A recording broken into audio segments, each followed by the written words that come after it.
Around 270 AD, along the Via Flaminia, just north of Rome, a Christian cleric named Valentinus was executed. He was remembered not for romance, but for martyrdom.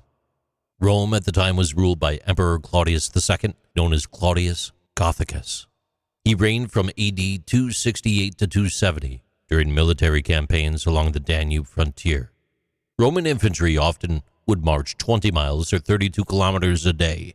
Discipline, endurance, loyalty, they were essential to imperial survival.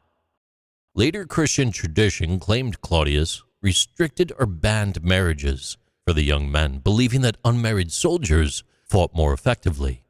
No surviving 3rd century decree confirms a sweeping marriage ban tied directly to Valentinus. Historians do generally regard that detail as nothing but legend. Roman law did regulate marriage at various times, but the specific link between military policy and this martyr, it rests on nothing but storytelling.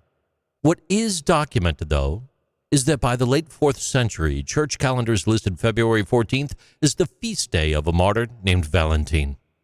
More than one early Christian bore that name, including a priest in Rome and a bishop in Terni, about 60 miles north. That's 97 kilometers. Over time, their accounts, they may have likely merged. Christianity would not receive legal toleration until the Edict of Milan in 313, issued by Constantine, more than 40 years after Valentinus' reported execution. In 496, Pope Gelasius placed February 14th into the Roman calendar.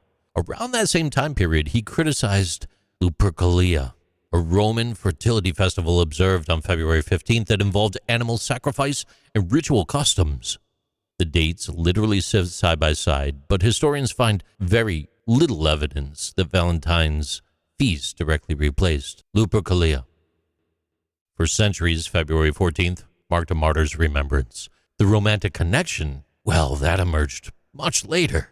In the 1380s, around 1382, Geoffrey Chaucer, he wrote in Parliament of Fools that birds gather on St. Valentine's Day to choose their mates.